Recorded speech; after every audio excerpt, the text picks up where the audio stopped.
Welcome to Intuition, Your First Sense. Welcome back. If you've listened to previous episodes, thank you very much. If you've left a review or shared it with someone else, thank you even more. More much? That's not a good phrase, Vic. So thank you even more. I really do appreciate it. With this podcast, I am able to help people and to expand my reach while having it be available at no cost. And that was something that when I first started recording it was very important to me and remains so today, because I realized not everyone at this time, you can through manifesting, but maybe at this time there aren't the funds for coaching, or they're allocated to something else like raising those young people in your home, or it's just not available at this time, or you're not interested. But the micro doses of intuition and business coaching and life coaching and all the combination of whatever comes up out of my mouth from spirit, as well as from my over 2 decades of coaching, that it is something that's helpful, that it's something that provides a service, because of, truthfully, it's a heart service for me. It's something that I feel helps me feel connected to everybody. And it helps me to remain grounded and to not get too insulated in my own world, because some of you may be able to understand this. I work from home. And although I have critters who you may hear in the background, it's there's not a lot of human interaction on the days where I'm not doing sessions. And there have to be some of those days for running a business. You have to have focus days.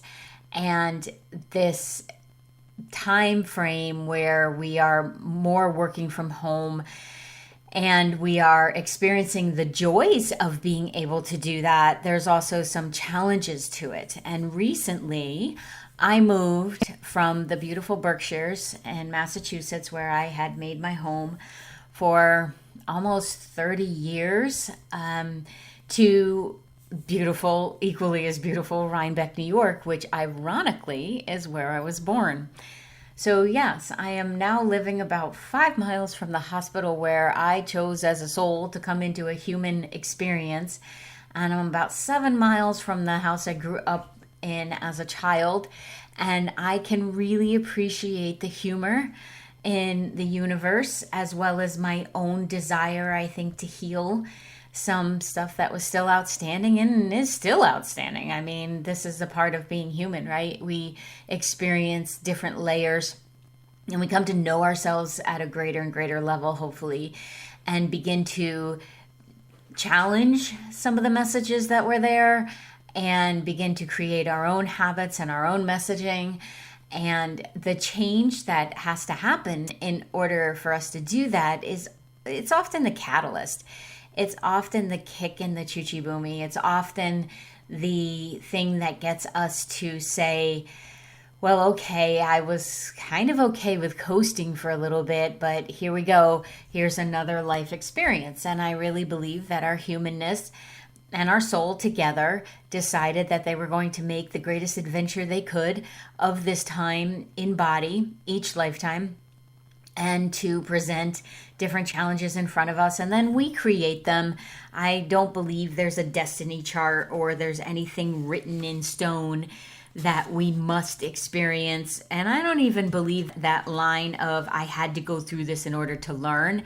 Now, maybe you needed to experience something to open your eyes, but I don't believe that there's some kind of manifest that's written up or some kind of chart for your life that is so specific. Is there a template? Yes, I do believe that. I believe that our soul agrees to come in and learn, and each person has a different intention of learning, and then the human self is brave enough to carry it out.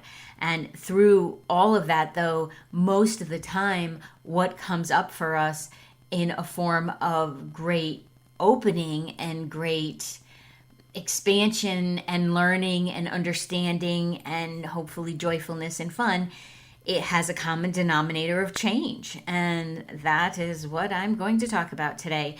because most of the clients that come to me as well, it's because they're going through a change or they feel stagnant and they're looking for a change. And when I read with someone, I'm able to see where they may be out of alignment with what would feel great to them.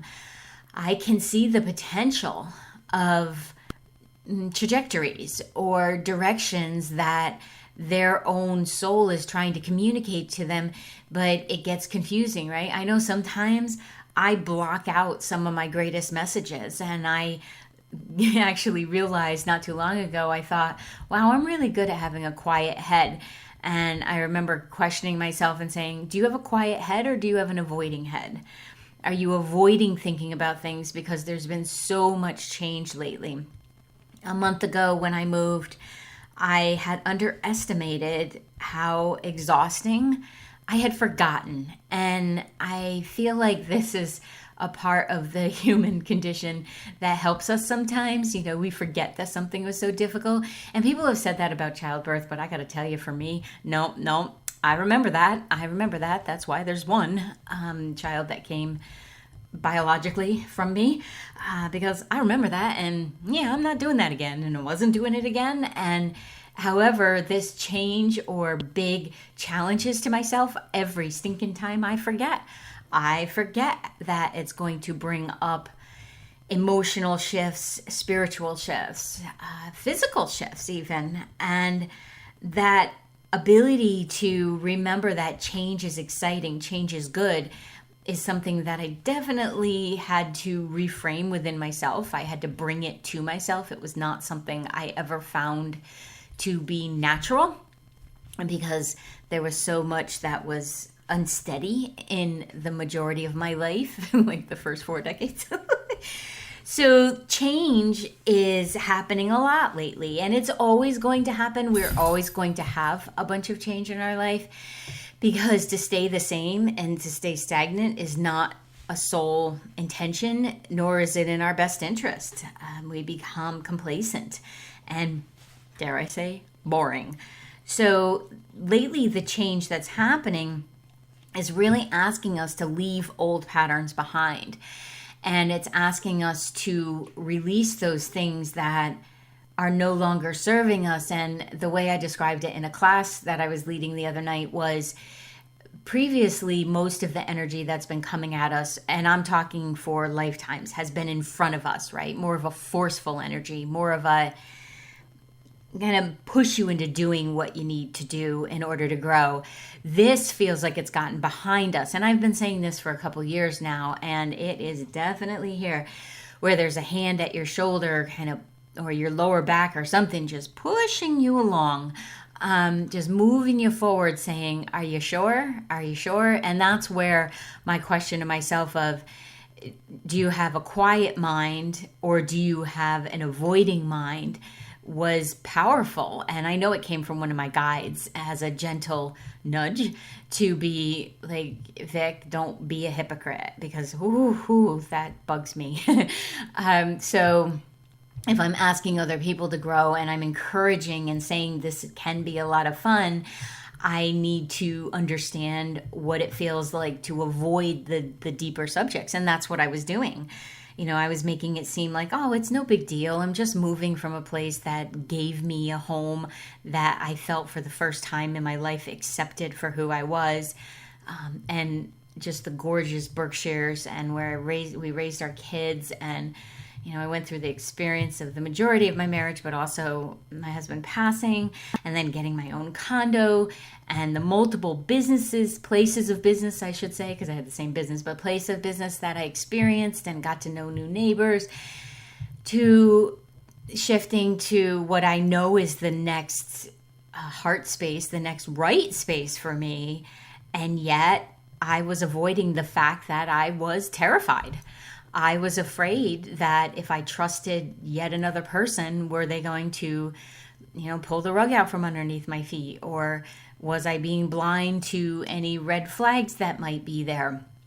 And was I just not admitting to myself that I was so tired, physically, emotionally, spiritually, all of this during pandemic, And although I've been thankfully blessed in my circle and my close circle anyway, and in my business, I've been blessed to be able to help more people, because more people are realizing that the life they've been living is just not resonating with them, and they'd like to change it, and they want to do it in a way that I feel like my coaching provides. As someone said to me the other day, you take the confusion that's in my life and give it clarity. And I thanked her for that. I said, that's brilliant, and a great description, but I'm so grateful to be able to do that, because I do like cleaning up a mess. I am that person who likes to organize and put things in place. And so when we're going through a change, organization is often needed, right? And especially if you're moving, things will happen that way. And when you're going from living by yourself to living with someone for the first time as an adult, as a true adult, I mean, I moved in with Howard Howard and I moved in together, actually, our first apartment when I was 19. I don't really consider that to be my adult self. So truly moving in, knowing who I am, what I like, and yes, having created some patterns that were supportive to me as being a single person. You can, Cheerios are a dinner. Thank you very much. So the energy lately, I don't know if you've been feeling it, but it can have a very uneasy feeling, because we're really tapping into our potential. When that energy is behind us and encouraging and guiding, it's giving you a feeling or an experience of, let's go, we can do this, you can do this. Yes, you have choice, but you also have support of the universe, and that's what's happening. And I thought I'd talk about a few ways that it can help you to embrace change, to actually go with the flow of it and not resist it.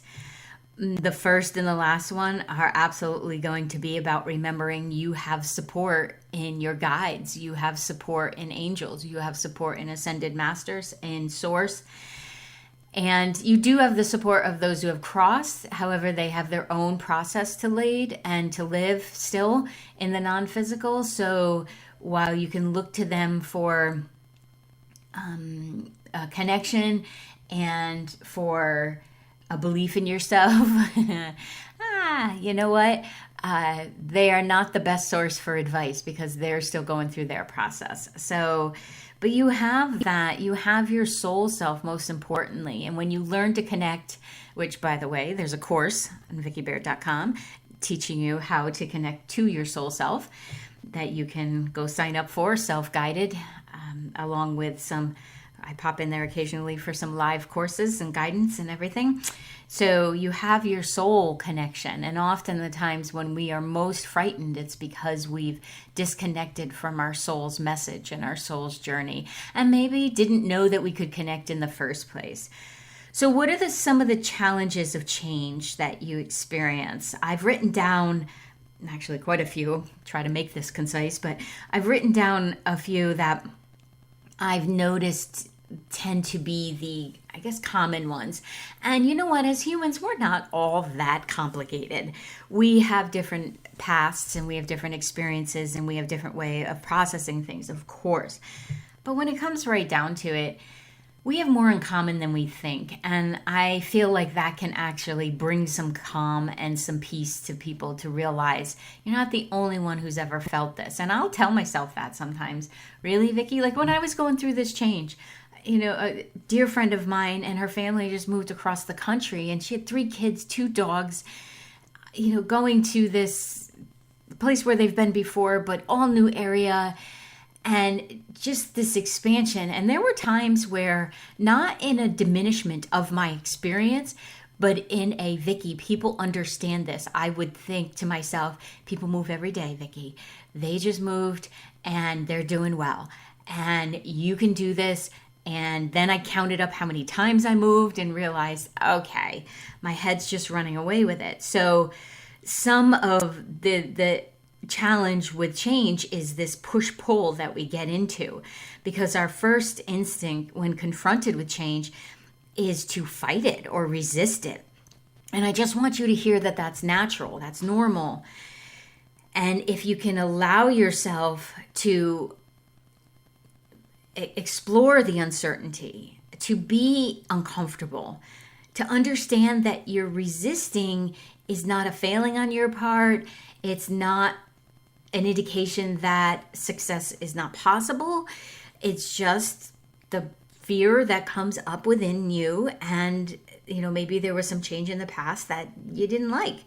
So if you can accept the way things are and then open up to the possibility of the opportunity and that growth, which may mean not knowing what that is. Like, you can't know for sure that a move is going to be in your best interest. You can feel like it is. You can trust your own capabilities, but we can't know anything for sure. So even when someone comes to me for a reading and I have the accuracy rate that I have, it involves them being willing to accept change and to be in the space of change for the highest outcome to happen. So that doesn't mean I know everything. I can't, and I don't want to. What it means is that each of us, once we're comfortable in not knowing, you can actually relax and create more abundance and love and opportunity in your life, because you might think you know what today is going to be because you have patterns and you have rituals and you have things, but none of us really know what this afternoon is going to bring until we walk through it. So look at that. You've done it perfectly every day, not knowing and still showing up for it. So it's important to validate your feelings that change is not easy. It can be exciting, and it's often the thing we very much needed, even if we have to look at it in hindsight. But even supportive, positive, uplifting change can be challenging. I think of actors or stage performers when it comes to this. They almost have to work off a muscle memory sometimes, because no matter how many times you've done it, there's a little bit of stage fright there. And that's exciting to them. It's where their heart calls them to be on stage. And yet there's this, what are you doing? A new role? Are you crazy? Get out of this. Get something more dependable. Whatever the story is. But that's what I think of, is there's a change in every scenario, especially if it's live, because they don't know what's going to happen. And I actually love doing live shows because of the uncertainty of what's going to happen. And I just trust in spirit so much that if something comes up, I'll be able to manage it, handle it, have fun with it. But I don't know that I'd want to be up there doing somebody else's lines. That would probably freak me out a little bit. I can't even remember stinking song lyrics. So can you imagine me in a play? The poor people working with me. Have you ever wondered where your soul is? How you can be in touch with it? How you can use it and communicate with it with your human senses as well as your intuition? I wondered this for a long time, and as I practiced and learned how to do it, I have now created a course that you can take that is self-guided, along with some live events with me that can help you to connect to your soul as well, and to use this amazing collaboration between your human self and your soul to empower your life to create what you'd like to have, and most importantly, to be able to feel that you belong, that you are amazing, and then what would you like to do with that in the world? So head on over to the website, VickiBaird.com, check it out and sign up, and let me know if you need any help. However, that change, as exciting as it is not easy, scary, and yet the courage it takes to do it is the same in all of us, because we're all on a stage of our own life. We're all presenting in some way our own life. And wouldn't you like to be on the stage of your life where it does not have to be to, hundreds of people, millions of people, but it can be you are the one in that audience saying, you did a good job there, kiddo.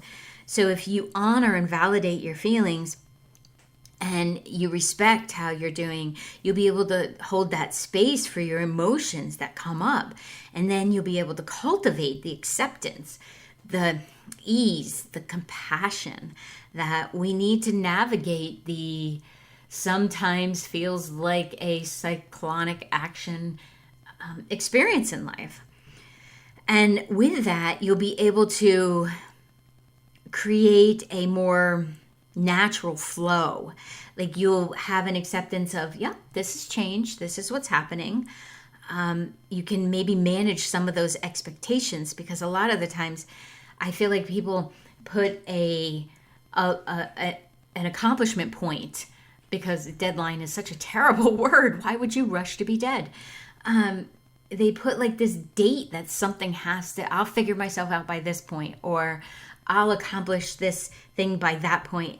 And while I agree that we need to have some kind of bouncing off point, when you get super specific about a time that you'll be expanding, or a date that you'll be expanding. I mean, obviously it's different if you've signed up for a 5K, but if you manage your expectations, it will help you, because it's natural to want to adapt to change quickly. Why do you think the diet industry works and makes billions and trillions of dollars?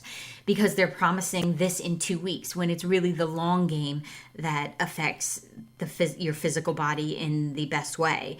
But we have this natural tendency to want to adapt quickly, and likely back in our cave period, we needed that. But adjusting emotionally, spiritually, it just takes time.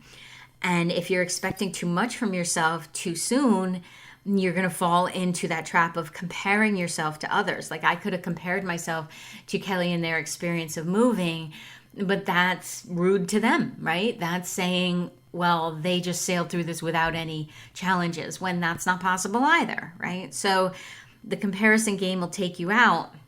And if you have too high of an expectation of how fast things are going to change, then that's likely where things will fall in. When I work with people in developing their businesses, for instance, I'm very upfront with, this is not a 6-week program.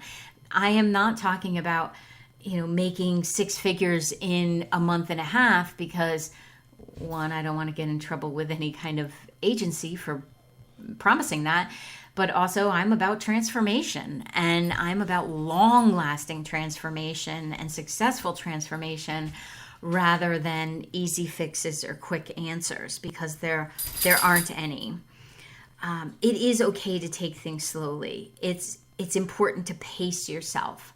Like this weekend, we went on our longest ride yet and did 32 miles on the bike. I'm very excited about that. I'm more excited that days later I didn't hurt because trust me, sitting on a bike seat for that long hurt while you were on the bike seat. But the pacing, we were laughing because Mike does not, he starts out saying, I'm going to pace myself. I'm going to pace. We're going to do it. And he doesn't. He just doesn't pace well. I bought him an odometer, pedometer kind of readout thing, and it's not on the bike yet for this reason, because his pacing is more like, Tour de France, and where my pacing is, oh no. I've learned well that when he says 20 miles, we're doing at least 25. We ended up doing 32 because we added the 6-mile fun kind of thing as well. But I paced at 10.5 miles an hour. That was my pace the whole time. Uphill, downhill. There was a lot of uphill. But I knew that 3 hours of cycling, no problem. Got this, right? You have done that in spin classes, can do this. Not spin class all at once, but taught 3 spin classes in a day. So I figured, I got this. It was hard. But the pacing and being okay with the fact that pacing is necessary is what got me to the end of that, really loving this gorgeous fall ride. So these are some of the things that we have to have some patience with and set up for ourselves. And then it allows you to be okay with whatever is happening. And, even on tired legs, it was good, it was bad, it was ugly at some points, because those transitions up to bridges and overpasses and stuff take some digging deep. But in that, in flexing my equanimity muscle, right? Like recognizing that things are going to ebb and flow. And that's especially true on a bike ride. That's another area to practice being in pace, to pause myself, to relax a little bit when I could on the mediocre downhills, just coast a little bit. But tuning into my body and meditating while I was riding even made the process greater of an experience, because the chatter that would have been there at the beginning of the season, I'm not saying like this is a lifelong, boy, Vicky's really nailed this thing. There are some rides where the critic and the bitch is really, whoosh, she's loud in there. But I had promised myself, knowing this I was going to record this podcast after, that what could I do during the ride that could contribute? And I didn't know what that was. I just felt like something I would experience, and it was the go with the flow. It was I even said to Mike at one point, because I'm usually the racer. I'm usually the one, if you're ahead of me, I am going to keep up and I'm going to pass you a couple times and then I'm okay to follow. But I am the one, I like to dig deep and sprint and really go far fast. And in this one, I was like, nope. I'm going to practice what I've been thinking about, that if we are not in ease, we are going to explode. And you can do that when you're going through something by taking 7 seconds. Just pause before you respond to something. Get rid of that reaction mode. Just get rid of it. It serves no purpose unless you're yanking a kid out from crossing a street because they're going to get hit by a car, or you have to respond in some kind of life-saving method. There is no need to react. Respond. Take a breath. Tune in.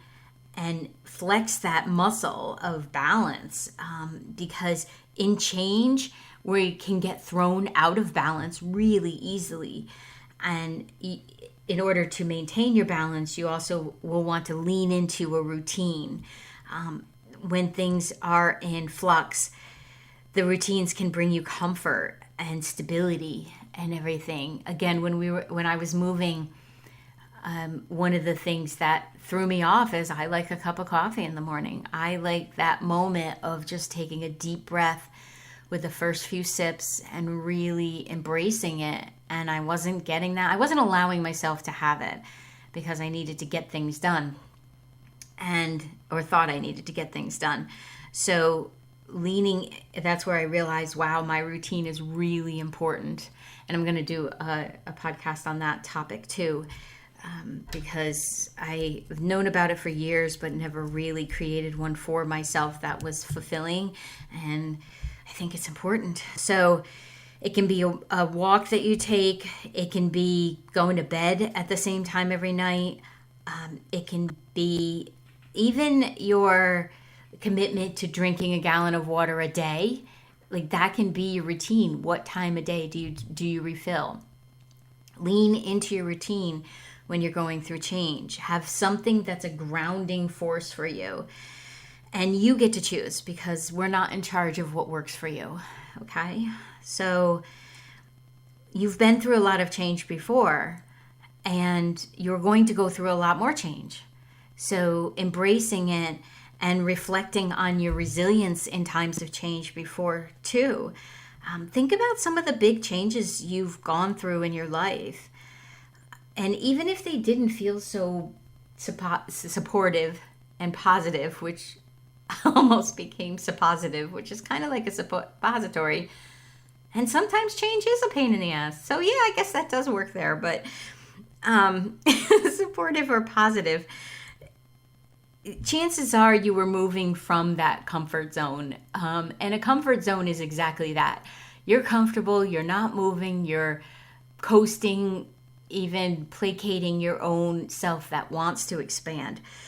So when you're moving out of a comfort zone, don't worry, you're moving into a new comfort zone. You just don't know it yet. And you can rest there for a little bit once you've made some shifts. So understanding that it's often in those moments where we learn the most. And you have gone through big changes before, and you did okay. And you went through probably some small changes you thought were no big deal, and then in retrospect thought, wow, I really did that.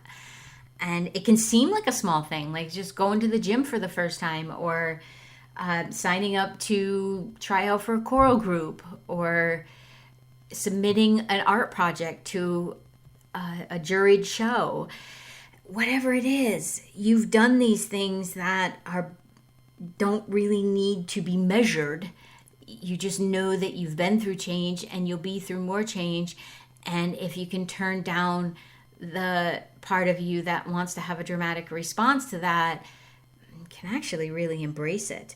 And through this process, you just end up prioritizing your own self-care because you recognize I'm not the only person who's gone through this. And everybody else is going through some kind of change of their own. It can help us to be more compassionate. But simply acknowledging that is an act of self-care because I feel like it can help us feel lighter and less alone. So get the support that you may need through this process. And when we destigmatize the fact that change has to be so difficult or it has to be dramatic and it has to be announced to everyone on every social media platform, which, by the way, no, it does not.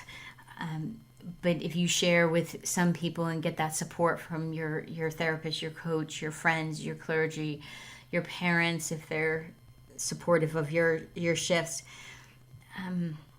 it will help you to open up and also remove some blocks, because through change and you need support. Do you have difficulty receiving?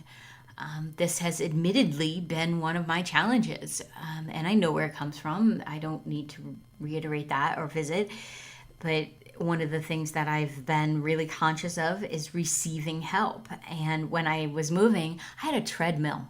Those things are heavy. I lived on the 3rd floor. Yeah, I don't know if they're talking to me after that. Well, they're talking to me, but I'm never going to have a treadmill again. So I had to be open to people helping me and acknowledge that I needed the help and allow it to happen. And it was still really, really hard for me to do that. And I did. And I am grateful that I trusted the people enough to ask them, but I still had my own challenge on my side in feeling like I should be able to do this myself. But no, we don't have to do anything except our own change ourselves. We have to be willing to change. That's the only thing you have to do yourself. You can ask for help and receive it and feel valid and worthy of that. Change can give you that gift. And when you do that, you'll be able to savor just how amazing life is. You'll be able to open all your senses up. You can allow yourself to see, hear, feel, taste, smell, empathically receive, psychically open when life is shifting. Because sometimes in those changes, there's a reason they call it a breakthrough. You know, you break through these limitations and these doubts that you have about yourself because you realize I really can do this. And that's the gift of change too. And you can embrace the joy in that as well. Listen, you've lived so many different lifetimes that you don't remember, but I promise are in your cellular makeup. So there's a deep well to access in there. And when you're allowing people to help, you can perhaps express yourself, allow the feelings of fear, overwhelmment, the things that are common when we're facing change. You could be taking on a new job. I work with a lot of executives, and when they're shifting jobs, it's the same thing. And these people from outside the session may look at it and say, well, what do they have to fear? They already achieved this level of success. You know what? They're stinking human. So what do they have to fear? They have to fear their own greatness. And once we get them past the fearing the greatness and embracing it, they can then, in a very balanced, humble way, be in the world. But everybody has fear when starting a new job to some degree. And if they tell you no, there's probably a disconnect there or a little bit of fibbing. But that's what keeps you on your toes, right? That's what opens up, I truly believe, new neural pathways. I call it my Alzheimer's prevention, everything that I'm growing, experiencing, expanding, because I'm not going to let this brain placate. I'm not going to let it sit still for more than, a few episodes of House Hunters. So you can help yourself by expressing that, letting it come out, and speak of what you're afraid of. Don't worry about instant manifestation. This is not mashed potatoes, okay? These aren't instant manifestations. It takes time for energy to produce something in your life. So if you're afraid of something and you're not dealing with it, well then yes, you are contributing to some of the stuff that's happening. You are contributing to blocks, to frustrations and all of that. But if you speak of it, think of it as a magic dispersing wand. It will open up and allow things to disperse, because like each of us, we just want to be heard, and so does our subconscious.